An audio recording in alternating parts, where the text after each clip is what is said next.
MBR, nothing but rants, show where I find topics that I'm rather passionate about and I pontificate upon them. These are not hot takes, but rather takes that I am hot about. Nothing but rants. Hot takes. 3-point stance, we advance. Ball in my hands, I don't take no chance. Touchdown dance, that's my jam. No hot takes, this is nothing but rants. Nothing but rants. Nothing but rants. Nothing but rants. You know Brooks finna cook, let him rant. Try to do it like us, but you can't. Stay the young, going dumb with the chance. Big plays lead to even bigger fans. What's up? What's the word? What's the play? What we talking about? On the scene with the team, yeah, we popping out. NBR, let's get it, let's go. Film guy, get on ready for the show. What it is, what it ain't, what's happening? We gon' hit you with the stats and the facts, man. NBR, let's get it, let's go. Film guy, get on ready for the show. 3-point stance, we advance. Ball in my hands, I don't take no chance. Touchdown dance, that's my jam. No hot takes, this is nothing but rants. Nothing but rants. Nothing but rants. Nothing but rants. Hey, shout it end zone dancing. We about to start it up, it's the anthem. That right, big rings got me handsome. Hold them up like we came for the ransom. I'm in the field, 2-minute drill. Highlight reel, let's review, what's the deal, okay? Watching footage going out of control. Buckle up, we got an hour to go, so let's go, that's straight heat. Ain't no chillin' around here, back that back, Nat Chance, how we feelin' around here? Got my whole squad in the building around here. If my name ain't on it, then I really don't care, come on. 3-point stance, we advance. Ball in my hands, I don't take no chance. Touchdown dance, that's my jam.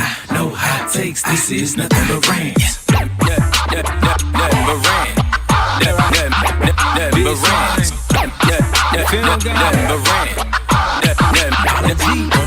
Hey.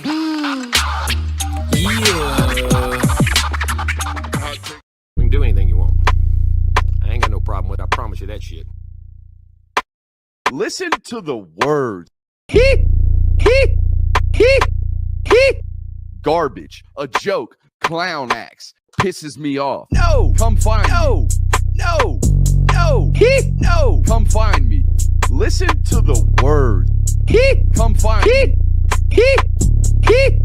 Garbage, a joke, clown acts, pisses me off. I ain't a hard guy to find. I promise you that shit.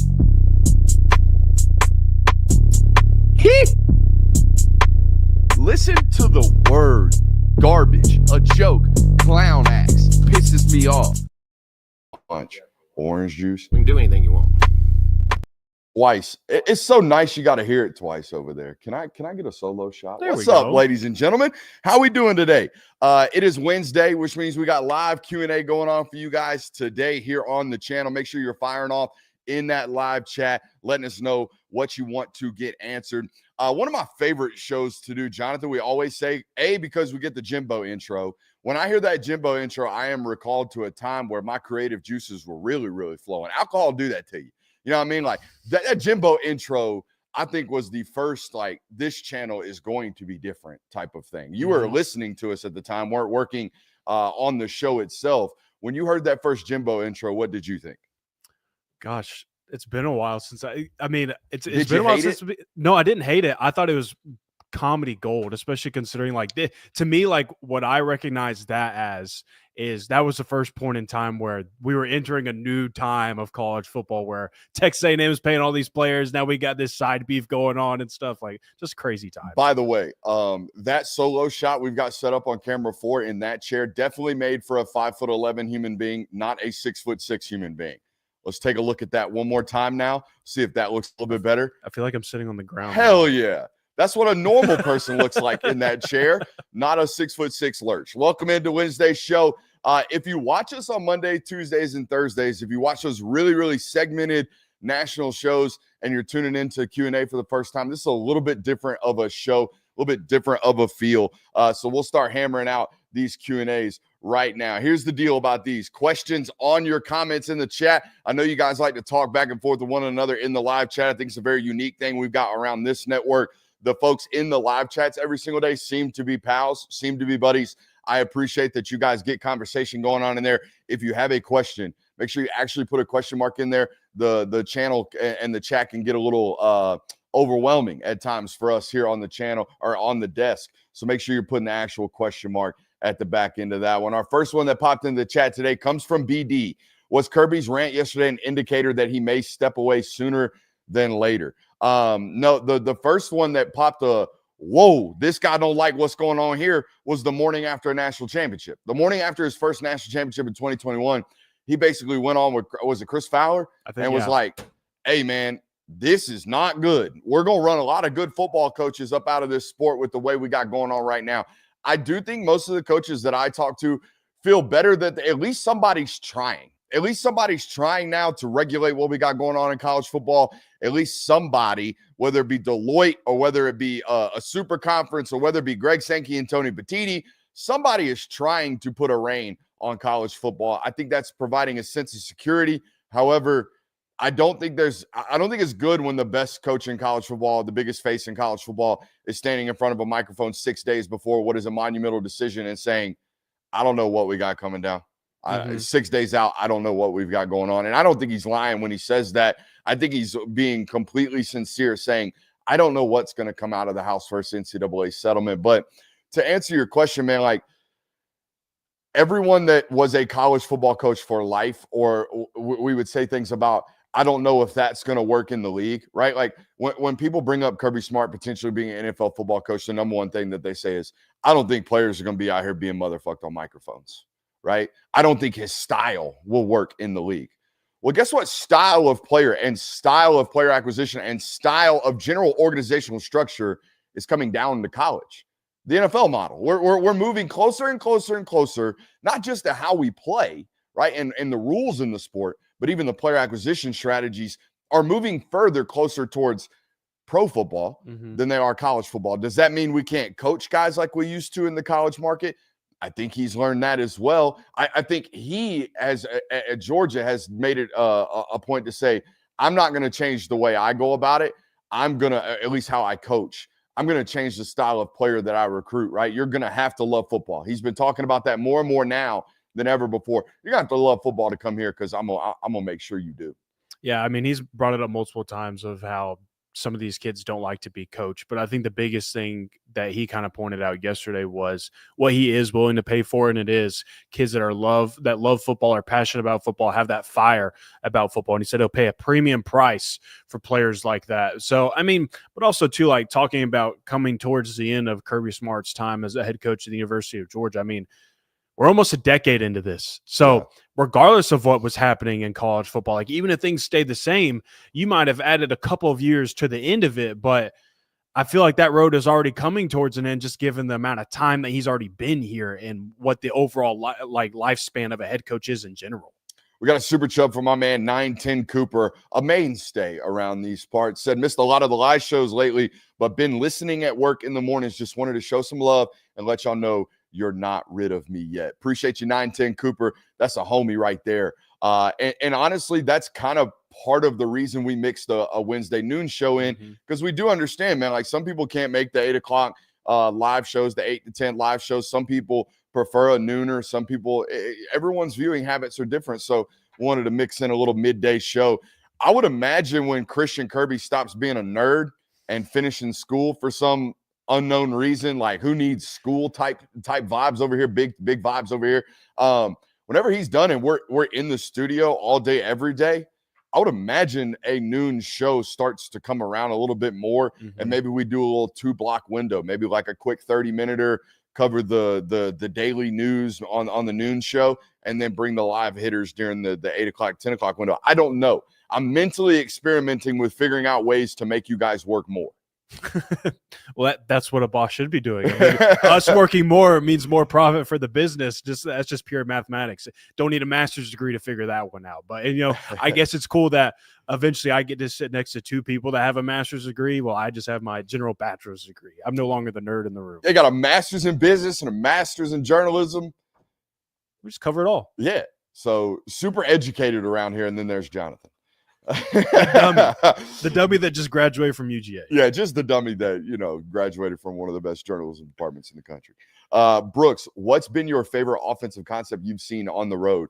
I don't want to handpick anyone in one specific concept, but I do want to say that with the amount of teams running some type of quarters or some type of middle field open coverage or split safety coverage, right? We're playing one thing over here and one thing over here. The amount of teams that I have seen that have really revamped how they're attacking zone concepts with passing concepts, getting into 3-by-1 and running things that put one specific zone defender in conflict, right? Because no matter how much you play zone coverage nowadays, eventually, if I've got 5 wide receivers out there and you have 4 zones, right? Somebody's in a one-on-one somewhere. You know what I mean? And finding ways to really attack zone coverage and attack match principles, right? Everyone trying to run some type of zone match as well. I've been really, really fascinated going to these stops and seeing how many different ways are you attacking and manipulating zone coverage and forcing one-on-ones and forcing man-to-man coverage in zone principles. That's been really, really fascinating to me while I've been going out there. Austin Mixon, if I only drank orange juice for lunch today, would I still be hungry? Yes, you would definitely still be hungry. You would not be malnutrition or malnourished. You would not be malnourished.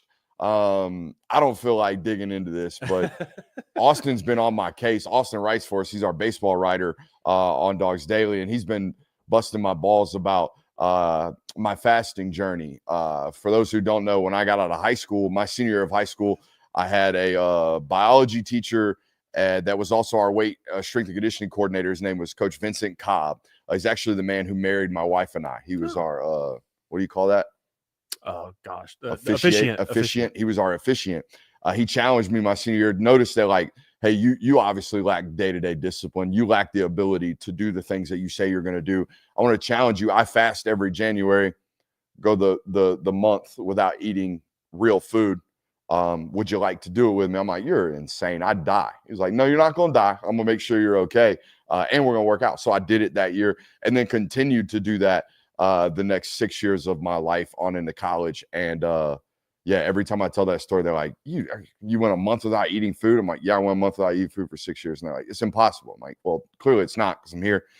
So he'd been texting me 3 days in a row. What was for lunch? Orange juice. So now he's in the live chat hitting it with me. Go to class, for the love of God. So there we go. What are your thoughts on the Vols receiving corps? It should be core, by the way. Can we just make that a principle? CORES, CORE. The corpse makes you feel like a dead body. Well, I think it's which is what their wide receiver corps was like last year. The Marine Corps, so it's spelled CORPS. So the Marines messed this up. Well, it is core still, but it's like, yeah. So the Marines messed this up. I got a lesson on this because I mixed them up one time, and someone happily told me how to do it correctly, which I appreciate. I'll say this about Tennessee's wide receivers. Mike Matthews better be a guy, right? Chris Brazzell better have year 2. Now, I know there were some spurts last year. He wore 17 for them, correct? He had a big touchdown against Alabama in that football game, basically won him the football game on a red zone fade. They've got some guys, all right, but it's all dependent, in my opinion, on how explosive can Mike Matthews be this year for them. Obviously got Amari Jefferson, I think, that transferred back from Alabama. It's a kid from the Baylor school, 4-star recruit, probably should have been at Tennessee off rip, went out to Alabama, took a red shirt, didn't really play. I mean, hard to play, very similar body style and play style, just not a premium athlete like Ryan Williams, but very similar build, right? 5'11", 195 pounds, get the ball in his hands, see what he can do afterwards. Big space creator. But, to me, they will go as far as Mike Matthews goes. I don't know how far Mike Matthews is going to go this year. Had he had a 500-yard year last year, or even had a year where he was actually involved, didn't feel like he was heavily involved last year as a 5-star freshman. So I'm not exactly bullish, but I wish, especially like, I didn't think Squirrel White was great, but Squirrel White was dependable when healthy. The problem was never healthy last year, played with one arm essentially. So if they can just be healthy, they might be better, but I don't think they're more talented than they were a year ago, Jonathan. I think the biggest thing for Tennessee's wide receiver room this year is, in years prior for Heupel, I mean, they've had experience all over that room. Brew McCoy was there for multiple years. Cedric Tillman was a veteran guy when he was involved. Jalen Hyatt was a veteran guy when he was involved.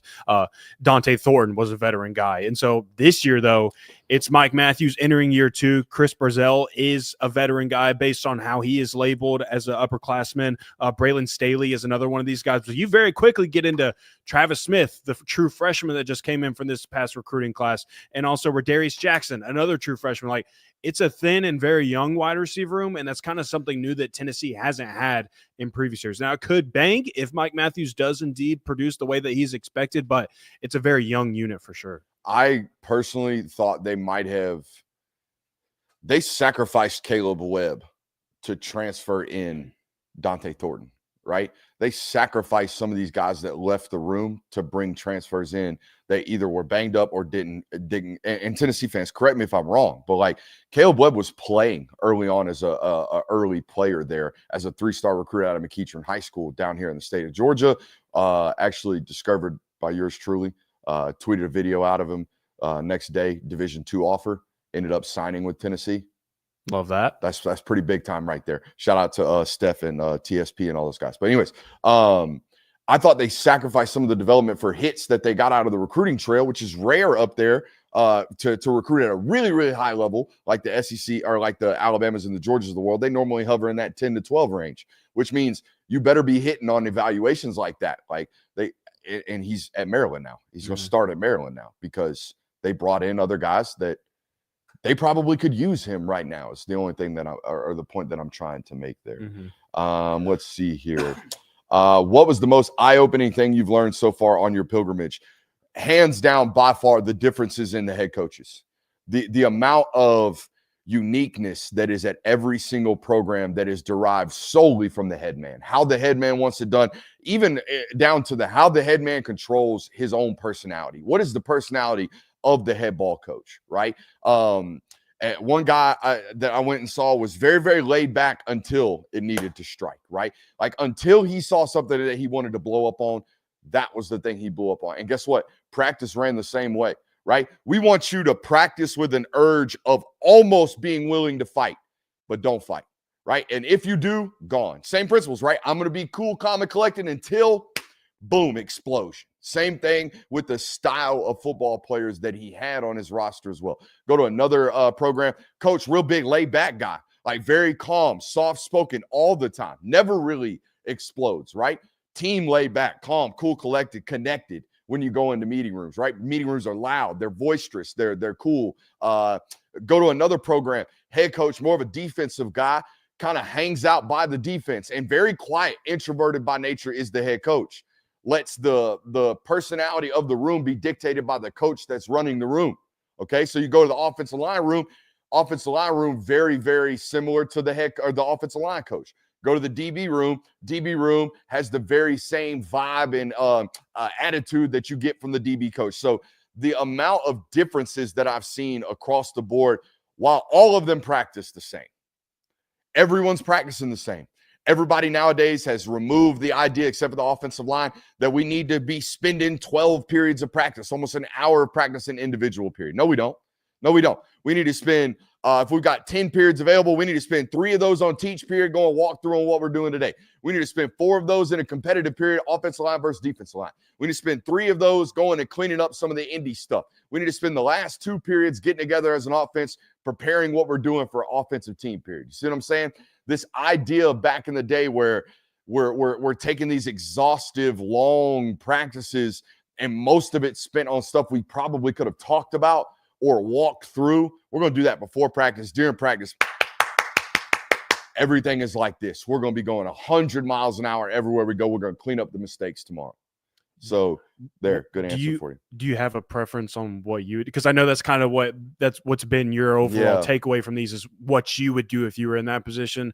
What would your type of preference be? So I know for a fact that if I were ever a head coach, first of all, I would start as an offensive line coach and then get into offensive coordinating and then become a head coach. And what I would do is I would hire a veteran defensive coordinator that I could trust to handle everything over there, and I would micromanage offense until I felt like I was ready to micromanage defense, and then I'd micromanage it all.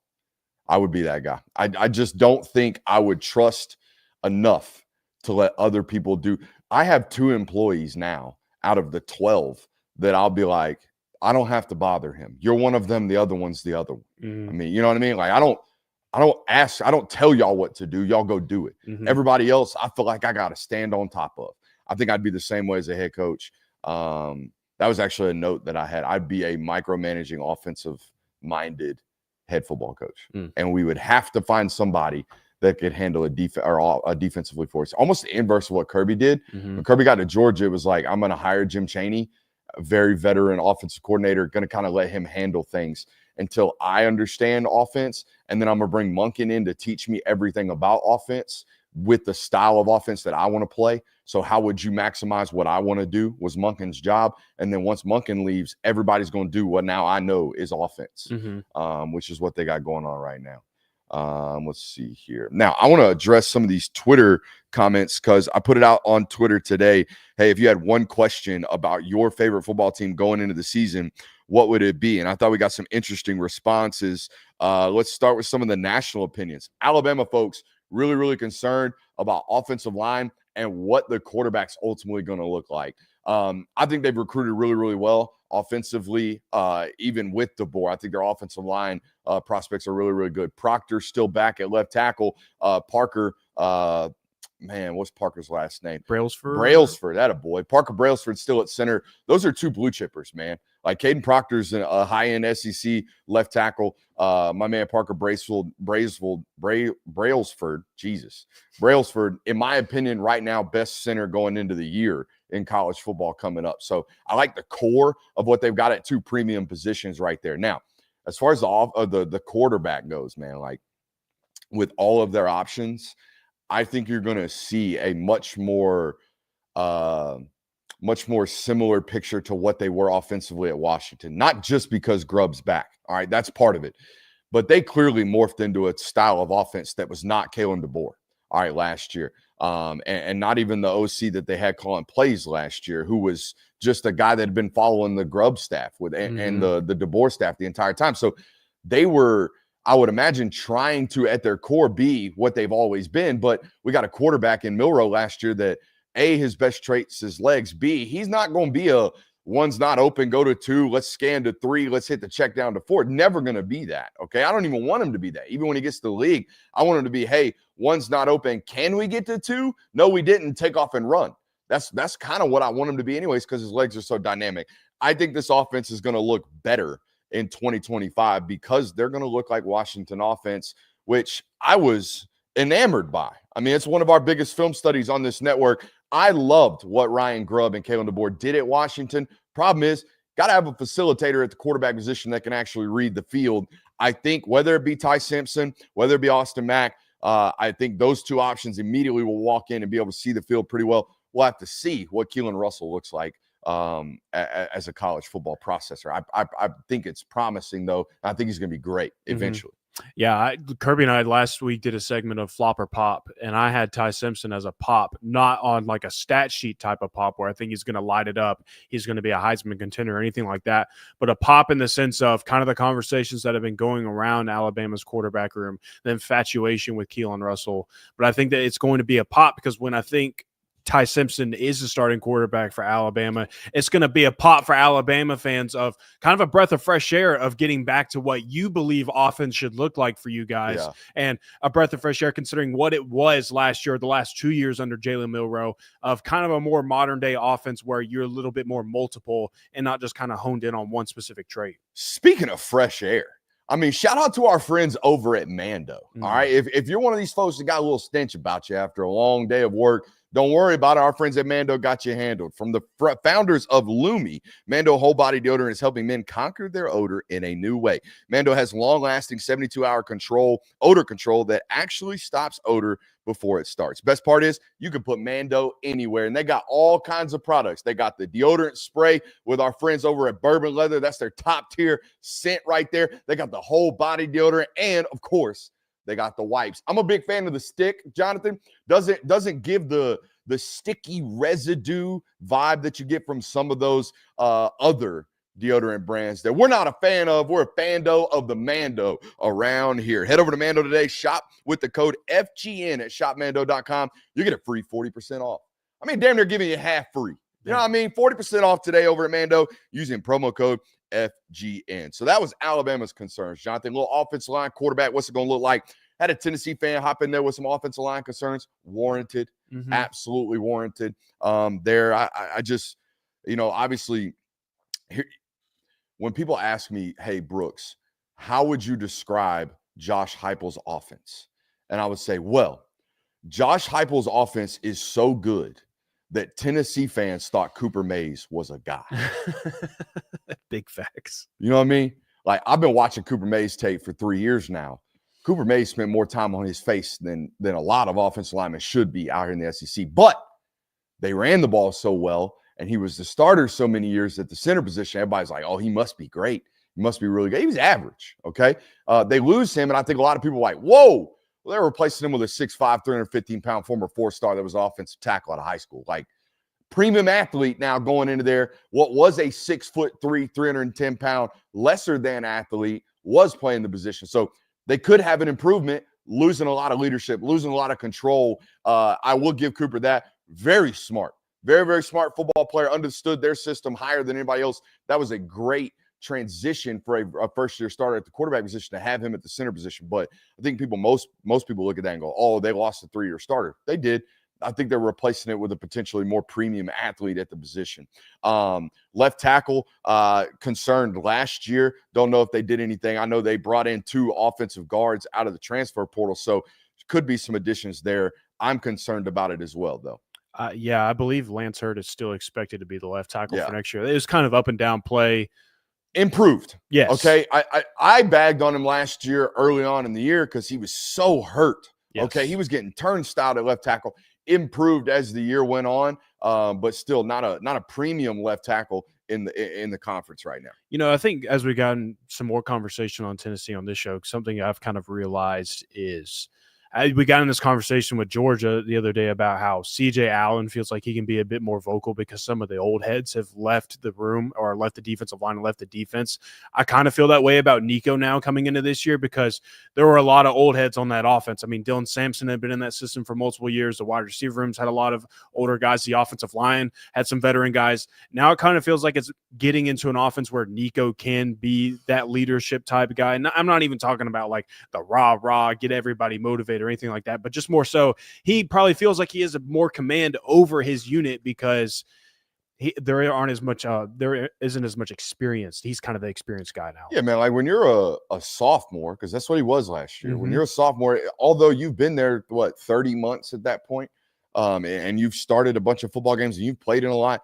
When there's a 24-year-old in front of you that's been there since 2020, you're probably not going to talk over that guy during position meetings. You're probably not going to talk over that guy during halftime speeches. You know what I mean? That is especially if you're not one of these every room's my room guy, which I don't think anybody would classify CJ Allen as that. It's my room when it's my room. And I think that's what this year has opened up for CJ. Getting to a super chub here from our friend Hunter Ragland. What is the absolute disaster worst case scenario for 2025 UGA? Is 8-4 a reasonable possibility? No. I think 9-3 is the floor. Yes. I think you can say that about a Kirby Smart team any year. Like, I don't think you have to worry about an 8-4 popping up. And like worst case scenario this year, I guess it would be I mean, if you can try and pinpoint the losses anywhere you want, like I guess in this scenario, like going 8-4, you're probably assuming that there is a loss maybe to Florida, or maybe Georgia Tech is going to be the team that gets you at the end of the year. But considering what Georgia was last year, all the issues that you had offensively, even some of the issues you had defensively, and what you had at quarterback last year, there was an opportunity for you to turn one of these seasons in where you drop the game to Georgia Tech and you lose all 3 to Texas and Alabama and Ole Miss. Like, there was an opportunity for that to happen last year. It didn't happen last year despite playing 3 really tough road games. I don't think you have that much concern of it this year just because of that's probably almost – it feels as if last year was as bad as it was going to get, yet you still made an SEC championship game, still won it, and got a first-round bye in the college football playoff. Great point. This question comes from Tyler Mash, and this is a question and a topic that a lot of people are going to be having over the next month as Jared Curtis's commitment comes down the pike May 5th. Basically asking me if you were to put your CEO hat on, right? If I were the GM of the Georgia Bulldogs right now, or Oregon, right? They're in a similar situation here, even though I don't think they have a backup plan in 2026 if they don't land Curtis, though Georgia seems to have one with Bo Bentley. Basically asking like, hey, would you rather pay Jared Curtis and land him, or take Bo Bentley and then take whatever, leftover money we presume there is and throw it towards other folks? Look, man, it's hard. They're making this really, really hard on people like me because for this reason right here. Unless I'm driving up to Nashville and watching him play private school football in Metro Tennessee, I'm not going to see Jared Curtis. Jared Curtis is likely not going to do the Elite 11. So I can't invite Jared Curtis down to a camp down here and get him to throw like these schools can. So I haven't seen the guy throw the football. And every coach that I respect tells me to my face, you got to see this. Like, Matt Stafford keeps getting thrown around, but it's so special. Like, it's such a special thrower of the football that people are willing to risk a lot. And you're risking a lot if you sign Jared Curtis, okay?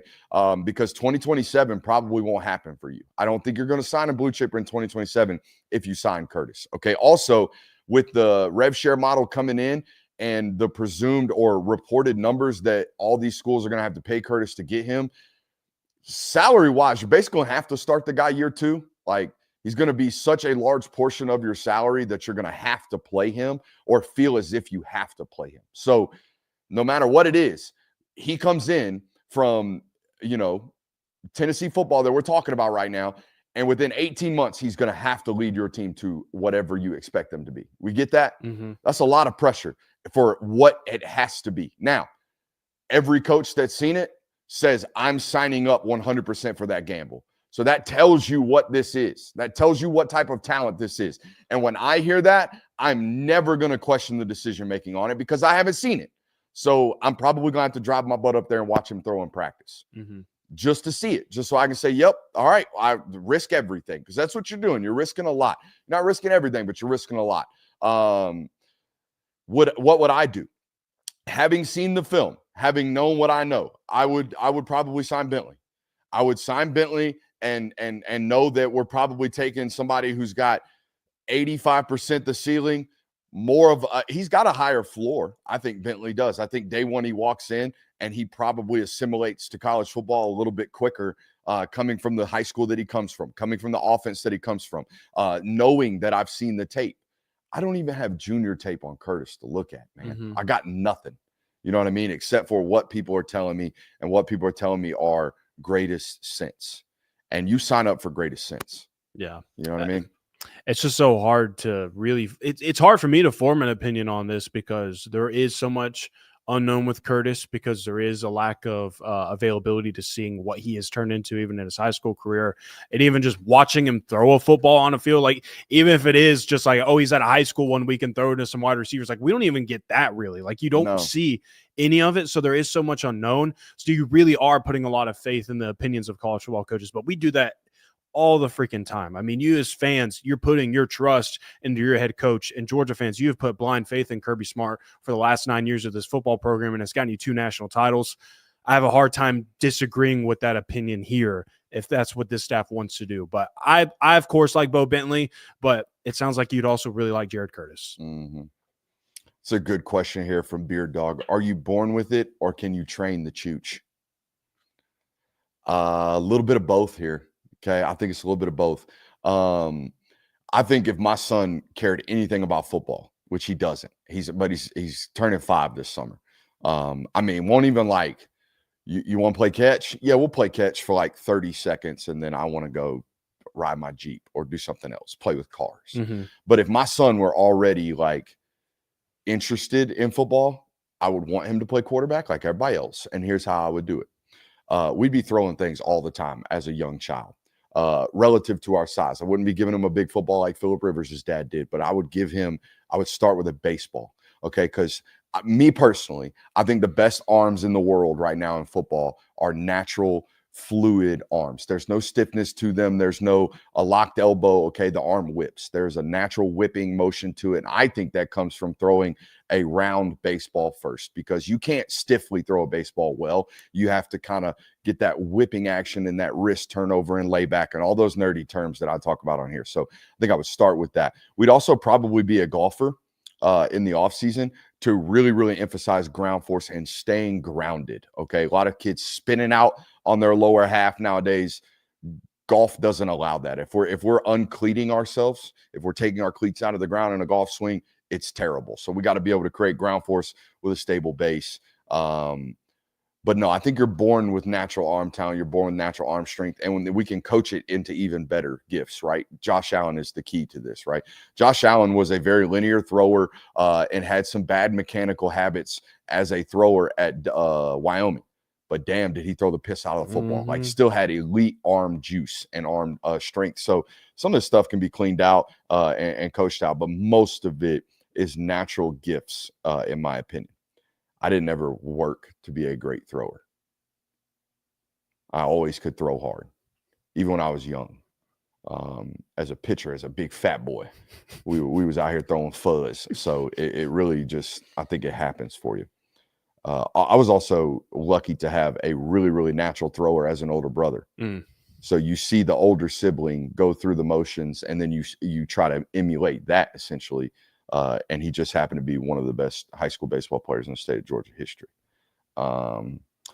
Question: What do you think? What do you think Q's ceiling as an edge this year would be if we have one? I think he's talking about Quintavious Johnson. Yes. Really, really high. Don't know what the ceiling is because I haven't seen him recently. But what I was fascinated with last year was just his football intellect and his football instincts, playing things right. Okay.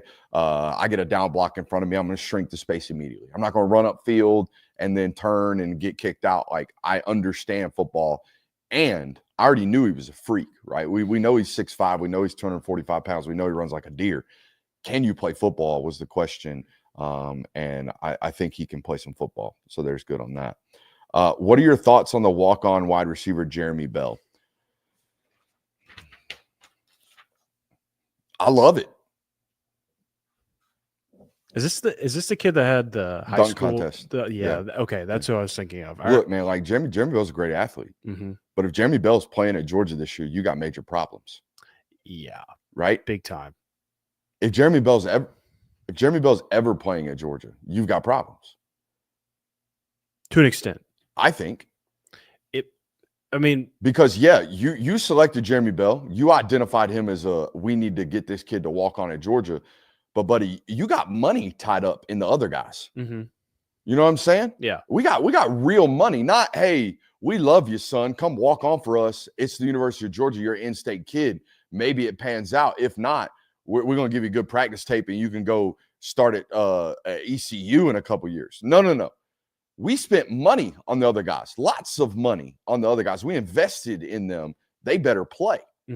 No, I agree. Like, this year, for sure. And I get the freshman class that they brought in too. Like, they should be the ones that are leading the group for you at wide receiver for the foreseeable future. But I mean, I think it depends on the circumstance. Like, if you're having to play Jeremy Bell because things didn't work out and he's kind of your last resort option, that's bad. But if Jeremy Bell plays himself into an SEC caliber football player that we have to play because he has earned that right, that's a complete different story for sure. Absolutely. Let's go on to this one. It's from Peasy. in the chat. What do you make of Alabama's volatility last season? Do you think it's a product of the QB last year, the internal culture, the scheme, and do you expect the volatility to continue for the Tide? You know what my answer on this is, don't you? I think. But I don't think they practiced like they were supposed to last Yeah. year. Everybody I know in that Alabama space, okay, and that I trust their opinions of, that weren't just like, I got brought over from the DeBoer staff or I'm brand new here. I'm talking about dudes that were in and around the program during the Saban runs and then saw what it looked like last year. You went from, we have the biggest disciplinarian in the history of disciplinarians, to a guy that was very laid back, ran it much more like an NFL style. We're in shells a lot. We don't do bloody Tuesdays. We don't make people roll until they puke for showing up 30 seconds late to weights. Okay. We went from everything's got to be right to let's just have some fun. And that's going to lead to this. Now, on top of that, I'm with you. Quarterback play was the definition of inconsistent during the Jalen Milroe runs. I mean, looked like Superman versus Georgia, looked like Robin versus everybody else. Okay. So it was a very inconsistent nature for him. But for me, man, like, and look, there's confirmation bias because I am literally in the midst. I'm halfway done with reading Nick Saban's book right now. And that guy is the definition of results do not matter. We're going to practice the right way every single day. We are going to do everything right every single day. And when you do that, when you have that type of mentality and you're obsessive with it, okay, your teams constantly look like this. All right, that's the whole purpose of it. We're process oriented. We're not progress oriented. We're going to do this, okay? And when you're kind of a vibey guy and your vibes go up and down with the successes of your football program, then your football program is going to go up and down. We all get that, right? So I do think, and a lot of now we get it from player podcasts, which I don't like. A lot of the verbiage and a lot of the talk out of Alabama is this year, we're getting back to the standard. We're going back to knowing what it takes to win and doing that every single day. And it sounds like coach speak. It's the reality, especially when you're dealing with a football program that's got a bunch of moving parts and a bunch of up and downs in performance from young individuals, right? So I think it's important that they get back to that kind of stuff. Absolutely agree. Coffee be giving the man indigestion today. Let's see here. Trying to get some of these national topics. So a trade off and on Georgia national. I know we're a big Georgia base, so I understand that. With uncertainty at star and safety and coverage and no Jalen Walker, Michael Williams this year, you think Shoe goes conservative coverages mixed with sim pressures or go more blitz to create havoc to protect the back end? First of all, I don't envision anybody being a blitzing football coordinator nowadays. There is a massive movement in football nowadays of understanding that we can mess with protections with simulated pressures without bringing 6. Okay. Because if we bring 6, we got 5 in the back end and they more than likely have 5 options going out, right? Or they have 4 options going out and we're playing 1 high, which means we've got a bunch of one-on-ones everywhere. We don't want that, okay? We want to play more bodies over the pass than we have options going out. So what you're seeing a lot of defense coordinators now is the simulated pressure stuff. Now, he didn't invent it, but man, did he run it more than anybody else.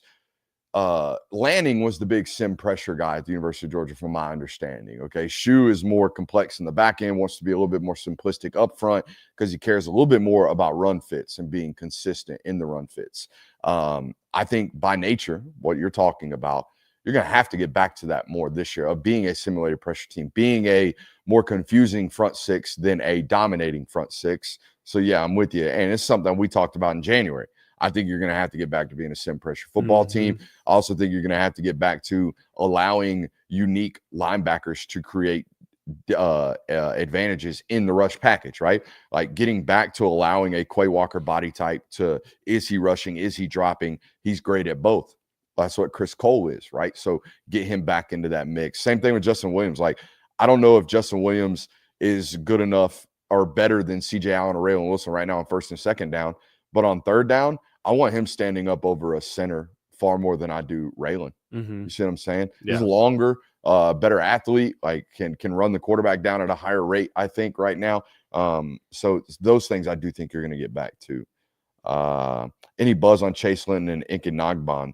Ikanagbon, massive human being. Massive human being. I've heard a lot of good things about Linton, just from he's the freak that we thought he was.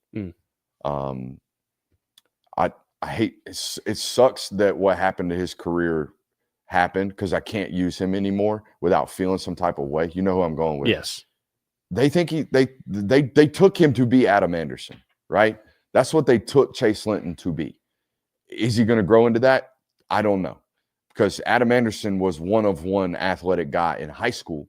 Okay, 5-star, great recruit, immediately flashed when he got onto an SEC field. Sounds like Linton's flashing in practice. I just don't know if it's at that level. That was a first-round draft pick, man. Oh, without a doubt. He was a top 15 pick if he just took care of business. Or just, I don't even think that's taking care of business. That's just staying out of trouble. Yeah. Just quit being an idiot. Can Drew Bobo play his way into becoming an NFL draft pick? Yeah. Like 4th to 7th round. I don't think Drew Bobo is ever going to have the athletic profile at the center position to be a top 60 pick. No.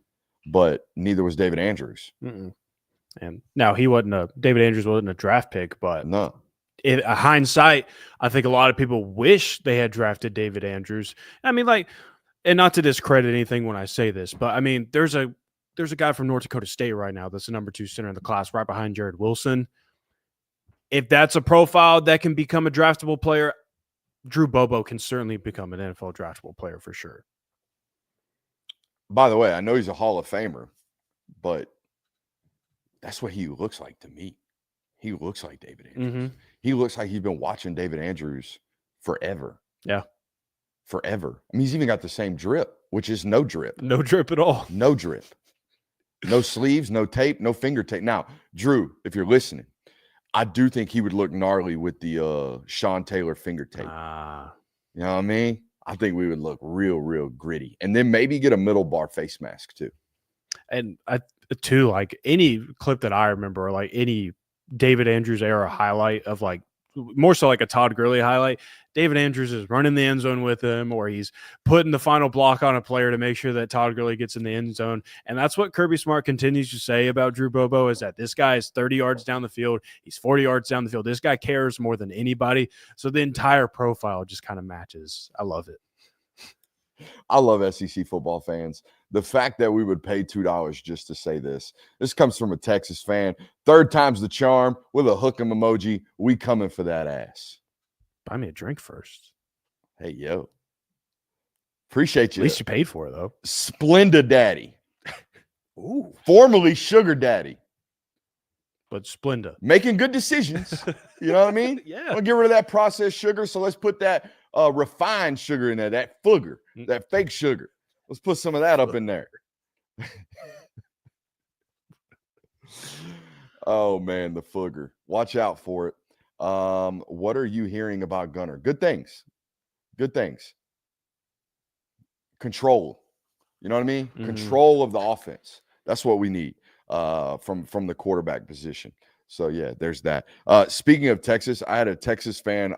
Keep firing off those questions in the chat, by the way. I had a Texas fan hop up in the mentions today, Jonathan, and say, essentially, everyone's worried about everything. Everyone thinks Texas lost everything. What do you think Texas lost most of? Because I think they lost the most on the interior of their defensive line. Yes, that's exactly what I would say. Yeah. Like Makuba's a big loss. Jahdae Barron's a big loss. I don't think you feel them on a down-to-down basis, the loss of them, as much as you do the 3 or 4 NFL football players that you lost on your front 4.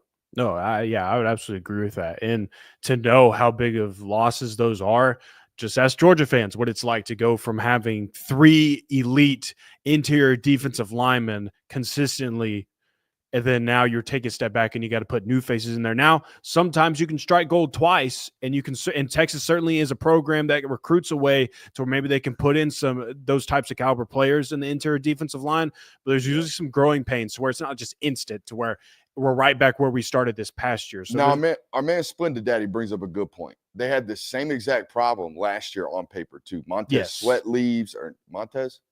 Big Sweat. Yeah. Big nose tackle. And then the kid that ended up going for Murphy, the kid that ended up going first round to Seattle.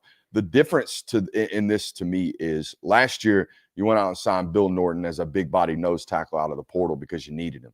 This year, I'm pretty sure they brought in 3 or 4 portal guys. I want to say, will you look that up for me? And paid, out of market price for Justice Terry. I think the difference is, for me, on paper, Texas's losses last year didn't look as bad because of what they had still on the roster, right? Big 88 was a redshirt senior for them that stuck around for 3 years, playing meaningful snaps behind Sweat and behind Murphy. I don't know if they have that based off what they did, right? You go out and you sign the Shaw kid out of North Carolina. And who else did they bring in? They brought the Cole Brevard Purdue kid. Yeah, another Purdue kid, and then signed Justice Terry, right? And also Hero Canoe from Ohio State. So we brought in 3 interior defensive line transfers and signed the biggest interior defensive lineman on the market out of high school. Yep. That is concerted effort, all right, in the offseason to address a need that I just pointed out. Now, again, had the same problem the year before, but you didn't go throwing Band-Aids at it like you did this offseason, to my point. Yeah, for sure. So all of which I think are good football players. Mm-hmm. Now, I don't – like Hero Canoe didn't play at Ohio State very much. No. Travis Shaw played at North Carolina, but didn't play like a 5-star. Mm-hmm. I mean, I was a top 100 recruit coming out of high school was. that stayed home in North Carolina. So I was higher on Justice Terry than I was Elijah Griffin. Slightly, but it was higher. Mm-hmm. Okay, because of the athletic profile. I think he's a better athlete. Yeah. More twitch. Now, I don't think he's got the raw strength that Elijah plays with, but I think both are going to be on the precipice of all freshman SEC players this year. Mm-hmm. I think they were hands down the 2 best defensive tackles. And I would have paid them whatever they needed to because I would have been looking at 2026 going, yeah, who's the dude in 2026? Yeah. I think USC just signed the highest defensive tackle in 2026. He's a 4-star. I think Georgia's really good. They got 7 Cloud coming in right now. That's for sure. That was the immediate answer. I was like, hey, coach, who's the best defensive tackle in 2026's class? 7 Cloud. A JUCO. Like it's not ideal in 2026 across the board at really any position. No, yeah. I don't feel like it's very deep. And we got our spring tour coming up, and I can't tell you how many 2027s and 2028s are on this Georgia list that I got, or the state of Georgia list I got. It's not from Georgia, but it's the list that I received from coaches of players that they need to see in the state of Georgia, and it is loaded down with 2027 and 2028 football players. There's just not that many guys in 2026, and it's not just Georgia. It's everywhere. It's every state right now is down in 2026, in my opinion. Well, I guess the good news there is that at least this might just be a 1-year window type of thing where an entire class feels like it's taking a step down, and then you might get right back into the fold of things the following classes. So that's kind of the sign to me. I want to give a big shout out to Hephzibah High School, somewhere in the state of Georgia. Have no idea where it's at. First time, long time. I think I'm going to be seeing Hephzibah this year because they got a defensive tackle out of there. Where is that even located? I don't know. A quick Google will give you the answer far quicker than I will. Solomon Mathis, currently committed to Cincinnati. I'm going to be taking a trip. We're going to find out. We're going to find out about that. Hephzibah, spelled. Oh, right near Augusta. Oh, wow. That's Or gonna be in Augusta, I That's should going to be say. a tough one to see. A little bit north of Waynesboro. Yeah, ain't much going on out there in terms of high school football. No. I mean, last year Mason Short was a commit, and I didn't go see him because Evans is basically out there. Yeah, it is out there. You know what I mean? It's out there. So yeah, that's a ways to be going. That's way down in the boonies. Yeah, excited for that spring trip though. Mm-hmm. It's gonna be fun. Had a Notre Dame fan hop in the Minchies today and say that he is praying that Steve Angeli is Joe Burrow. That's who their quarterback is? That's the guy that replaced Riley Leonard at half. Number 18 came in, led a 2-minute drive. I don't know if they're going to start him or who's the coach's grandson that's up there now? CJ Carr. I think there's rumors that's the one I knew. Yeah. I hadn't heard of this Angeli guy. Angeli's the one that came in the 2-minute and played like a baller. Really? Yeah. Okay. Yeah, that's Steve Angeli. Now, I am dubious that any quarterback named Steve Angeli is going to be a dude, but he might be the first. Like, quarterbacks got to have a certain name. You know what I mean? They got to have that name. Mm-hmm. Steve Angeli ain't doing it for me. No, he sounds like he needs to be on the PGA Tour. Yeah. Rocco Angeli would do it for me. Oh, yeah. First name's everything. It sets a tone. Steve. Come on, Steve. Nah, man. I think Notre Dame fans more so should be hoping that Jeremiah Love is the next best running back out of college football. That's what I think you should be hoping for right now. Because, I mean, just looking at the R-lads for Notre Dame, there aren't a whole lot of bodies on the offense right now in general. Not even like notable names. I'm not even talking about that. Like, just looking at it, you're too deep everywhere outside of quarterback and running back right now. Also, can we get him like north of 15 touches a game this year? Yeah. Can he be durable enough to do so? I mean, shit, he's had 3 years in college now to put some weight on. I understand why coming out of St. Louis, the high school that he was at, he's 175 pounds soaking wet it looked like coming out of high school. But Jeremiah Love's a thick athlete nowadays. You've put grown man weight on him. Can we give him grown man workload? Because for 2 years now, we haven't. Again, understand why we didn't as a freshman. Somewhat to an extent, understand why we didn't last year, because they felt like the 2, number 24, is he still on the roster? Number 24. Felt like the 2 was pretty damn good out there as well. But can you give Jeremiah Love Jadarian Price, a good football player, but not a great, like, game changer type of playmaker? I think, like you, that Jeremiah Love is that. What was the chuckle for? Steve Peanut Butter and Jelly. A super chub from my man Hayden Jones. What's up, fellas? Hope all is well. I'm doing all right. You doing all right? I'm doing fantastic. Hell yeah. Question for both of you. What run concept, when executed perfectly, gets your juices flowing? For me, it's counter. It's no brainer for me. What is it? Toss. Oh, you like a little good toss? Are you a toss crack guy? Yes. Yeah, you like good toss crack? Oh, you into the boundary or to the field with toss crack? I always prefer to the field. See what Jonathan's doing right now is he's just having flashbacks of Zamir White taking it 75 against Florida to start the football game. Is that what you're having right now? Yeah. I mean, that just was like bread and butter back in the day, man. Like, what I love too about the play is you can usually see if it's about to hit before it even hits. Like, as soon as the ball touches the running back's hands, you know if those blocks are going to line up, and when they do, it's just, I don't know, something about it, man. Now, this is a loaded question because, like, what is my recruitment base? Like, what is my talent? What is my talent base? Because, like, if I'm in the Southeast, I'm going to be a gap scheme. So I'm going to be a counter team like you, featuring a good, heavy inside zone, split zone. We might run some duo as well. But we're going to be a downhill, in-your-face, beat-your-ass football team. If I were a West Coast football team that really, really featured and tried to highlight athleticism at the position, we'd be a wide zone football team, okay? And we'd be heavy boot play action with an athletic quarterback up off of that. Even out of gun, we'd be a stretch zone football team, RPOs off the backside. So if you think you're going to be a heavy flow football team, we'd RPO you to death off that backside slant. So that's the identity that I would have. But if I could install one run play like you, it'd be counter. And we would eat off of counter. But again, you gotta have a good athletic tackle. If we didn't have that, we'd have to have an H-back that understands he's a modern day fullback, which nowadays is hard to convince those 6'5", 220-pound tight ends out of high school that you finna run your face into a wall. But that's what we would be. It's a good question right there from the Super Chub. Let's see here. What's the over-under on Gaston starting games this year? Starting, I'm going to give you a percentage chance. I think there's a 50% chance that Juan Gaston is starting. I think there's a 100% chance Juan Gaston is playing this year. Would the 50% chance of him starting be like outright starting or both? Like, oh, we got a guy injuries outright. Okay. Injuries outright. Injuries, I think there's a 100% chance he's starting, especially if there's multiple injuries at tackle.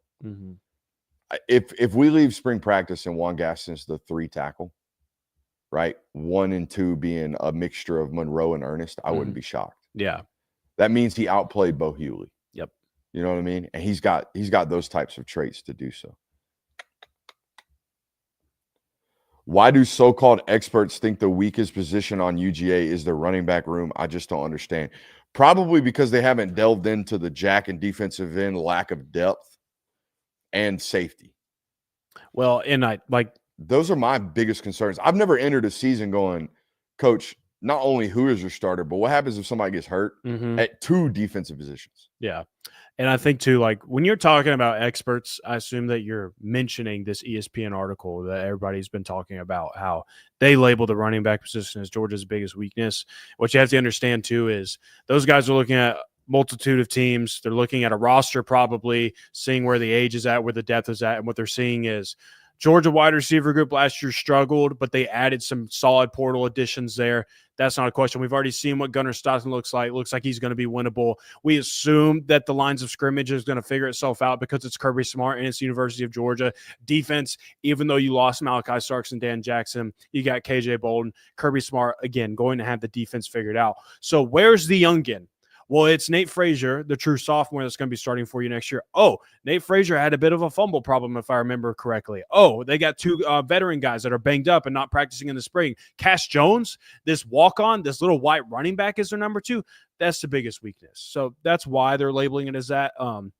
I think as you're going deeper into spring football, you're kind of learning that the running back position isn't maybe your biggest weakness, but that's kind of assuming that Branson Robinson and Roderick Robinson are going to get healthy and that they are going to be playable options for you this year. Because as we've also kind of mentioned and how years prior have been at the running back position for Georgia is it dwindles down very quickly and you can get into positions where you don't feel too comfortable. So it really is dependent upon Nate Frazier, Cash Jones doing his thing and getting those guys back healthy, or else you might be looking at a game where it's, all right, we got Cash Jones, Bo Walker, Dwight Phillips, and maybe Roderick Robinson is healthy for us today. So that's probably why they're labeling it as the biggest weakness.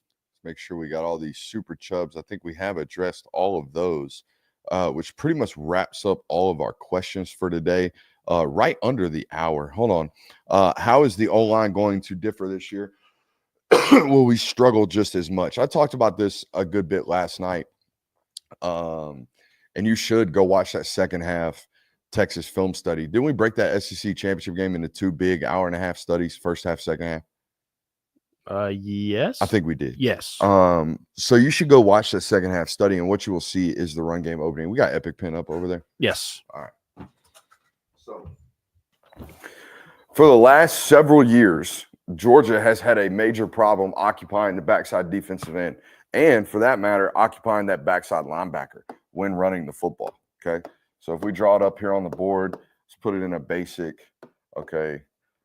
system, right? Let's just give you a 3-4. We're just looking at the box here, guys, okay? Let's put an end over here, 3 technique opposite of the back. All right, let's put an end. Let's put the mic opposite of the back and the will over here, okay? So if we're running standard inside zone over here, the only way we could handle this backside end the last 2 years was to take an H-back and split zone him. All right, if we didn't have an H-back in there, that sumbitch just got to run free, flat down the line of scrimmage. And not only him, this guy got to run free as well, especially if we split zone this, right, and we kick out this defensive end. These wills and these mics, most of them are cross-reading these H-backs, meaning if this guy goes this way into the flat, I've got to take him. But if I'm reading him and he kicks this end out, I know I get to add on into the equation onto the front side of the play. So these last 2 defenders that are normally free, right? We're not accounting for them. We got to handle these 5 as an offensive line. That last defender has always been free and able to completely run to the ball carrier, to the hat, right? Add into the equation. Now, we take that and we take a quarterback option off the back of it, and even just the threat of it, what we're going to start getting is what we call surf technique from this backside. This defensive end is going to squeeze flat down the line of scrimmage with his shoulders now square because he's got to be ready to boot reverse or handle the quarterback, okay? So all of these runs that you've seen the last several years, in my opinion, we can just go ahead and add 2 or 3 yards onto the front of them on average. And where that additional yardage is going to come from is in explosives. Like these backside defenders kill explosive run games because we got everybody blocked on the front side. We should have a crease, but we got a defensive end falling on the feet of the back 3 yards downfield, all right, because he's trailed the back and he's ran the play down, and they're fast enough to do so nowadays. So, and not to mention the last several years, I haven't seen a ton of this from the quarterback. naked boot reverses. Okay, I haven't seen a lot of nakeds or a lot of boots from Georgia offensively the last several years because their quarterback, number 15, did most of his damage what? In the pocket, handling things as a pocket passer. That's what. Now, yes, he could do some of this stuff. He could get up through a crowded pocket on 3rd and 6 and scramble for 7 yards, get down before he died, and pick up a first down. He could do that. Good enough athlete to do that. But we didn't want him doing all these nakeds. We didn't want him doing all this manipulating the launch point is what we talk about, all right, on this channel. So I think you get back to that this year, and you even saw it against Notre Dame. First play from scrimmage is a duo. Second play from scrimmage is naked boot. Now, unfortunately, when you do this type of stuff, you have to understand that the backside end on naked boot is going to be taught to get upfield and protect the back hip of the quarterback. Well, we can handle all that stuff by slipping the H, right? Getting the H out into the flat and immediately getting a yak play right now. All right. So that's where I think you're going to improve in terms of a running game with that quarterback threat. Does that make sense? All right. Let's see here. So Carson Beck hindered our offense. No. He hindered portions of your offense while elevating other portions of your offense, right? I think your protections last year would have been horrendous without, like, way worse, even without Carson Beck, because I felt like I watched on tape him correcting Mike IDs way too often. Okay, because you had a first-year starter at the center position in Jared Wilson, who, despite what Pro Football Focus is out here saying about him, I love Jared Wilson as an athlete. I don't think he handled point identification very well last year. And here's how I know. I can't count on one hand or two hands how many times Carson Beck walked up to the line of scrimmage, had to rechange mic identifications, and then back up and go play ball. So I think that's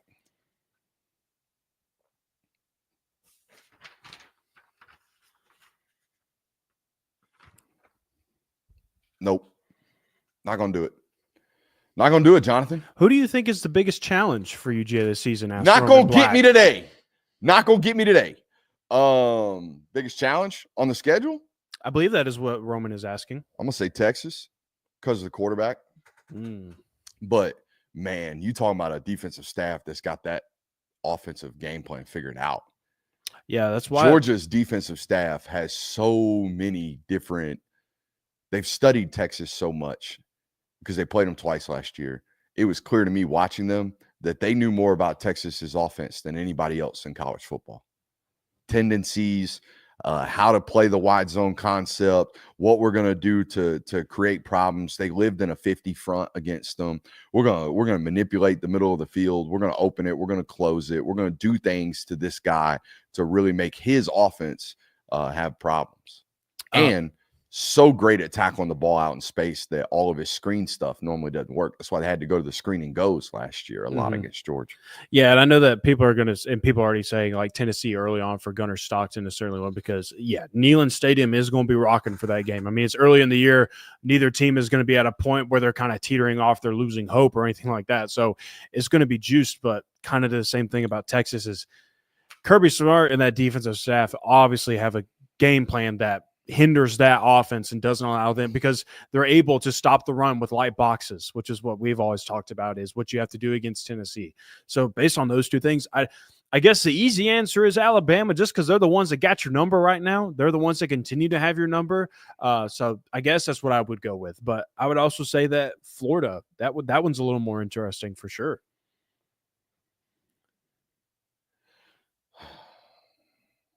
Can't do it. No, I'm going to do it.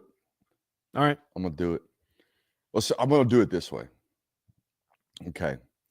Don't remember the years exactly, but let's just talk about the identities of the offense. Okay. Mike Bobo at South Carolina, not a lot of great quarterback play. Almost got Georgia in, I think it was 2019 on multiple trick plays, wide receiver throwing the ball, running back throwing the ball. Hit a throwback screen for like 35 yards to the back where we fake jet motion. We roll the quarterback right. We flip it back to the back on the left side. Hits for 35 yards. Go to Auburn a couple years later and Tank Bigsby's there, right? And now all of a sudden they were a shotgun-based offense at South Carolina, but now all of a sudden he gets to Auburn and he's heavy out of the eye. a lot of attached 12 personnel, a lot of Z motion across the formation. Tank Bigsby, career high year in the running game. Go back to Colorado State. Don't have a lot of offensive line. Don't have a lot of run game. We just produced multiple top 3-round picks at the wide receiver position. Multiple guys go over 1,000 yards. Go back to Georgia. We got Noshawn Marino in the backfield. Don't have a lot of quarterback talent. Do pretty good with that. Aaron Murray comes in, kind of the inverse. Got a lot of weapons. Don't have a lot of running backs until Todd gets there, and we break SEC records in passing. And then we get to Georgia. Okay, the second time, right? And now all of a sudden, everybody thinks that after all these years of morphing and changing how I do things to accommodate the skill sets that I have, to a success, by the way, I get to Georgia now, everybody thinks I'm copy paste. Yeah. Do you think that has more to do with what we were talking about last night, where you have a defensive-minded head coach, or all of a sudden after 25 years of adapting to the skill sets, I just stopped being creative? Probably your head coach. Yeah, I would think so too. So yeah, I'm just look, man, when you have a system about yourself that is we line up and play football. That's what we do here. Play great defense, play great special teams. We got great players. We line up and play football. We don't do any gimmicks in games here. That's not what we do. We line up and play football. If your players don't execute the lining up and playing of the football, you're just not going to be as good. So excuses, though. Just excuses. We literally had a damn graphic studying him at Auburn when we did a what to expect episode of him in his bag. Bobo in his bag. We throw up graphics. And when people were watching us then, when he wasn't the OC, they were like, damn, look at Brooks showing Mike Bobo out here working. And then he comes to Georgia and, I don't know, resets scoring records in 2023 and breaks third down conversion records in 2023 and has a quarterback complete 73% of his passes in a first-year starter in 2023. And then in 2024, they don't play as well. Fire him. Gosh, trash. You're just burying your head in the sand, Brooks. There's too many points to make and the same points to be made. It's tiring. It is. Appreciate you guys being here. Make sure you hit the thumbs up button on your way out. I love you. Bye.